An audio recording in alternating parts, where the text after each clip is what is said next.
नीतीश कुमार और नरेंद्र मोदी ने बांट दिए 10-10 हज़ार। तेजस्वी प्रसाद यादव और प्रियंका गांधी ने पूछ लिया सवाल। दोस्तों नमस्कार, मैं हूं आपका दोस्त एसके चौधरी। आज का दिन 26 सितंबर 2025 ऐतिहासिक रहा, जहां ठीक चुनाव से पहले बिहार के 75 लाख महिलाओं के खाते में प्रधानमंत्री और बिहार के मुख्यमंत्री दोनों ने मिलकर 10-10 हज़ार रुपये भेज दिए।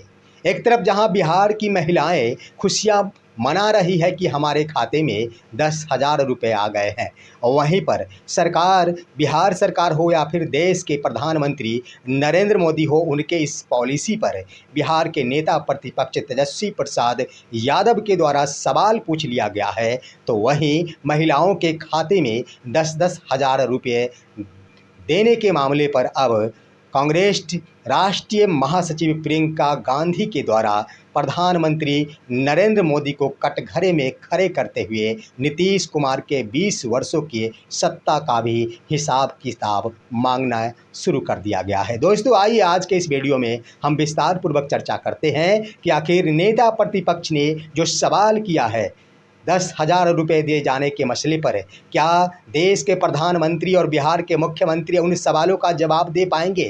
दूसरी तरफ महिला सशक्तिकरण की बातें करने वाले बिहार के मुख्यमंत्री प्रियंका गांधी वाड्रा के सवालों का जवाब दे पाएंगे? आइए आज के इस वीडियो में हम विस्तार पूर्वक चर्चा करते हैं, लेकिन इससे पहले दोस्तों मैं गुजारिश करूंगा, आप अभी हमारे इस चैनल शौर्या हिंदी न्यूज़ को सब्सक्राइब कर लीजिए, क्योंकि मैं जो भी कहूँगा आपको सटीक विश्लेषण से हमेशा ही रूबरू कराऊंगा।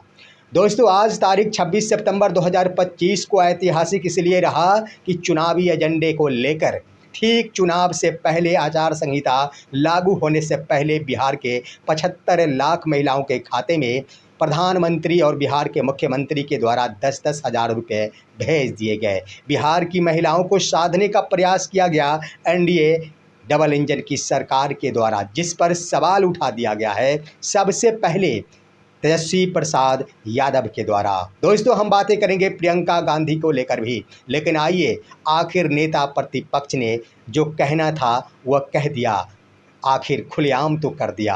उन्होंने सवाल किया कि आखिर बिहार के मुख्यमंत्री के द्वारा ऐलान किया गया महिला रोजगार योजना के तहत 10-10 हज़ार रुपये, परंतु देश के प्रधानमंत्री के द्वारा यह पैसा वितरण किया गया है। कम से कम तो यह स्पष्ट किया जाना चाहिए कि इसमें केंद्र के कितने पैसे हैं, यानी इन पैसों में केंद्र की हिस्सेदारी क्या है, ये तो स्पष्ट किया जाना चाहिए। यानी खुलकर चुनौती दे दी गई है उनकी ओर से कि यह तो बिहार के मुख्यमंत्री नीतीश कुमार का एजेंडा था, जिसे हाईजैक कर प्रधानमंत्री ने अपने खुद हाथों से नाम कमाने और महिलाओं को बटोरने का यहाँ पर निशाना साधा। दोस्तों तेजस्वी प्रसाद यादव ने तो खुलेआम कर दिया है कि आखिर सरकार, डबल इंजन की सरकार क्यों नहीं घोषणा करती है कि ये पैसे फ्री में दिए गए हैं या फिर वसूले भी जाएंगे। आखिर इन सवालों के जवाब क्यों नहीं देते दोस्तों? क्योंकि आपको मैं बता देना चाहूँगा कि जिस समय यह घोषणा हुई थी 29 अगस्त 2025 को, उस समय यही घोषणा की गई थी कि ये तमाम राशियाँ फ्री में मुहैया कराई जाएंगी, महिलाओं को ये पैसे नहीं लौटाए जा पड़ेंगे। लेकिन अब तो खुलेआम हो गया है, जिसका उदाहरण भी पेश कर दिया गया है। मैंने भी कहा था कि जीविका दीदियों के तहत जो भी पैसे दिए जाते हैं उसकी वसूली अवश्य होती है, वह कर्ज के रूप में होते हैं। और तेजस्वी प्रसाद यादव ने खुलेआम करते हुए कहा कि चुनाव समाप्ति के तुरंत बाद ही सरकार महिलाओं से पैसे वसूलने शुरू कर देगी। साथ ही उन्होंने कहा कि जो भी घोषणाएं की जा रही है आखिर वह कब तक मिलेगा। उन्होंने उदाहरण देते हुए कहा कि हमारी पेंशन, जो मैंने कहा था 1500 रुपये देंगे प्रति महिलाओं के खाते में, आखिर उसे हमारे दबाव में 1100 रुपये कर दिया गया, लेकिन 1 से 2 महीने ही मिलेंगे। चुनाव समाप्ति के तुरंत बाद ही इस पर विराम लग जाएगा। आखिर कब तक दिया जाएगा, इसकी घोषणा बिहार सरकार क्यों नहीं करती है? ये तो ऐलान करना चाहिए कि आखिर ये बढ़ा हुआ पैसा कितने दिनों तक मिलेगा जो पेंशन योजना के तहत होगा। सवाल तो बड़ा अच्छा किया गया है। जब घोषणाएं की जाती है कि मैं ये दे रहा हूं, तो आखिर क्यों नहीं यह घोषणा की जाती है कि यह जीवंत काल दिया जाएगा, या 2 महीने के लिए दिया जाएगा, या फिर 6 महीने के लिए दिया जाएगा। सवाल तो बड़ा किया गया है तेजस्वी प्रसाद यादव के द्वारा। उसके बाद दोस्तों मैं बता देना चाहूँगा कि जब कार्यक्रम का संचालन किया जा रहा था प्रधानमंत्री नरेंद्र मोदी के द्वारा दिल्ली में बैठकर, तब उन्होंने महिलाओं के साधने के क्रम में आरजेडी को भी अछूता नहीं रहने दिया। उन्होंने कहा कि आरजेडी के सरकार में बिहार की महिलाएं घर से बाहर नहीं निकलती थी, जिसका पलटवार करते हुए नेता प्रतिपक्ष तेजस्वी प्रसाद यादव ने कहा कि ऐसी बात नहीं है, ऐसी बात नहीं है कि बिहार की महिलाएं घर से बाहर नहीं निकलती थी। उन्होंने कहा कि वर्तमान के तहत 1 महीने का डेटा निकाल लिया जाए और इसके उपरांत यह देख लिया जाए कि आखिर बिहार के कितने महिलाओं के साथ बलात्कार हुआ है, कितने महिलाओं की हत्या हुई है। यह डेटा खुलेआम करे देश के प्रधानमंत्री। उन्होंने कहा कि हमारी सरकार 17 महीनों वाली थी और 17 महीनों की सरकार में क्या बिहार की महिलाएं बाहर नहीं निकलती थी? इस पर भी विचार करना चाहिए। उन्होंने उदाहरण देते हुए कहा कि वर्ष 2005 से पहले की बातें याद कीजिए। आखिर एक भी वैसे पत्रकार थे क्या जिन्हें किसी मंत्री के द्वारा पीटा गया था? उसके बाद उन्होंने कहा कि 2005 से पहले था कोई ऐसा थाना प्रभारी जो कि केस मुकदमा को दर्ज नहीं करता था? ऐसी बातें नहीं थी।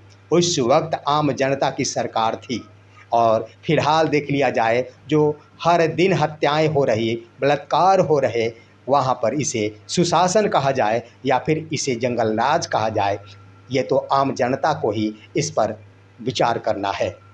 दोस्तों तेजस्वी प्रसाद यादव के द्वारा तो खुलेआम चुनौती दी गई, बड़ा ही सवाल पूछा गया। क्या इन सवालों के जवाब होंगे बिहार के मुख्यमंत्री नीतीश कुमार और देश के प्रधानमंत्री के पास? लेकिन प्रियंका गांधी वाड्रा भी कम रही, यहाँ पर कम नहीं रही। बड़े ही जोरदार तरीक़ों से प्रियंका गांधी वाड्रा का बिहार में आगमन हुआ। वो महिलाओं के साथ खड़ी हो गई। उन्होंने कहा, सबसे बहुत बड़ी बातें कह डाली कि महिला सशक्तिकरण की बातें करने वाले को ये पता होना चाहिए कि सिर्फ खाते में पैसे डाल देने से महिला सशक्तिकरण नहीं हो जाता। उन्होंने स्पष्ट कहा कि चुनाव से ठीक पहले आपके खाते में 10-10 हज़ार रुपये दिए जा रहे हैं, ज़रूर कुछ गड़बड़ है। दोस्तों यह मौका था जब पटना के सदाकत आश्रम में शक्ति अधिकार महिला संवाद कार्यक्रम का आयोजन किया गया था। हजारों महिलाओं को संबोधित कर रही थी राष्ट्रीय महासचिव कांग्रेस प्रियंका गांधी वाड्रा और महिलाओं से रूबरू हो रही थी। महिलाएं अपनी दर्द बयां कर रही थी, जिसके अंतर्गत आशा कार्यकर्ता के द्वारा तो यह वर्तमान सरकार के ऊपर आरोप लगाया गया कि हमारे पारितोषिक यहाँ पर तोहफे के रूप में 3,000 रुपये बढ़ाई गई है, 3,000 रुपये देना प्रारंभ किया गया है, इसकी घोषणा की गई। लेकिन कामों का बोझ इतना डाल दिया गया है कि हम अपने बच्चों के टिफ़िन भी बांध नहीं पाती हूँ। जो कार्य हमारा नहीं है वह कार्य का बोझ हम पर लाद दिया जाता है। दोस्तों आंगनवाड़ी सेविका हो या फिर आशा कार्यकर्ता हो, जीविका दीदियाँ हो, तमाम को संबोधित कर रही थी प्रियंका गांधी वाड्रा और तमाम महिलाएं जो हज़ारों की संख्या में थी अपने दर्द को बयां कर रही थी प्रियंका गांधी वाड्रा के सामने। दोस्तों प्रियंका गांधी वाड्रा ने महिला को संबोधित करते हुए कहा कि आप महिलाएं हैं और आपकी भागीदारी राज्य में हो या फिर देश में हो, सरकार बनाने में अहम भूमिका होती है। लेकिन सरकार सिर्फ व सिर्फ आपको वोटों के लिए ही यूज़ करती है। आपके खाते में पैसे दिए जा रहे, क्या इससे आपका भला हो जाएगा? चुनाव से पहले आपके खाते में पैसे दिए गए, ज़रा इस पर मंथन कीजिए, ज़रा इस पर विचार कीजिए कि अगर देना ही था तो इससे पहले क्यों नहीं दिया गया। इसका सीधा सीधा अर्थ है कि आपसे वोट लेने के लिए सरकार के द्वारा आपके खाते में पैसे भेजे गए हैं। आप सभी यहाँ पर ध्यान दे लें कि 10,000 रुपये से आपका कल्याण नहीं हो जाएगा। आपके बच्चे जो आज आपसे दूर होकर बिहार से बाहर है, क्या 10,000 रुपये में वो आपके निकट आ जाएंगे? साथ ही उन्होंने कहा कि आपके पति जो बाहर रहकर जीविका चला रहे हैं, रोजी रोटी के लिए बाहर है, बाल बच्चों से दूर है, क्या 10,000 से आपके पति अपने बिहार राज्य में आ जाएंगे? उन्होंने कहा कि इसके लिए ज़रूरत है वास्तविक रूप में महिला सशक्तिकरण का। प्रियंका गांधी वाड्रा का कहना था कि महिला सशक्तिकरण का अर्थ होता है महिलाओं में शिक्षा जागृत करना, महिलाओं के लिए शिक्षा की व्यवस्था उचित किया जाना, महिलाओं को रोजगार प्रदान किया जाना, महिलाओं को सुसज्जित स्वास्थ्य व्यवस्था प्रदान करना, और साथ ही उन्होंने कहा कि महिलाओं को खुले तौर पर निर्णय लेने की स्वतंत्रता प्रदान करना ही महिला सशक्तिकरण कहलाता है। उन्होंने कहा कि वर्तमान सरकार की यह आदत बन चुकी है कि आपके खाते में पैसे डाल देंगे, आपसे वोट ले लेंगे, लेकिन आपका उत्थान हुआ कि नहीं हुआ, आप यूं ही रोजी रोटी के लिए भटक रहे हैं, आपकी समस्याएं वहीं बरकरार है, इस पर सरकार संज्ञान नहीं लेगी। इसलिए उन्होंने कही, प्रियंका गांधी वाड्रा का अंतिम तौर पर कहना था कि आप सोचिए, आप जागिए, सरकार में भूमिका निभाना आपका दायित्व है। हमारी कांग्रेस सरकार में महिलाओं की भागीदारी चाहती है। इन तमाम महिलाओं को स्वतंत्रतापूर्वक निर्णय लेने के लिए महिलाओं को आज़ादी दिलाने की ओर अपनी पेशकश कर रही है। इसमें आप सभी को कदम से कदम मिलाकर चलना होगा और इस बार के चुनाव में सरकार को बदल देते हैं तो आपके मानो सम्मान का ख्याल महागठबंधन हमारी कांग्रेस पार्टी करेगी। दोस्तों, बड़े ही जोरदार तरीक़ों से प्रियंका गांधी वाड्रा के द्वारा महिलाओं को साधने की पूरी कोशिश की गई थी। बातें तो उन्होंने बड़ी ही लाजवाब की थी। वास्तविक रूप में देख लिया जाए तो ठीक चुनाव से पहले 10,000 रुपया देना तो यही स्पष्ट करता है कि यह सब चुनाव के दरमियान वोट देने के लिए दिया गया है। लेकिन महिला सशक्तिकरण 20 वर्षों के शासनकाल में नीतीश कुमार सिर्फ बातें करते रहे। महिलाओं का विकास कितना हुआ? महिलाएं कितनी साक्षर होकर रोजगार प्राप्त कर पाई?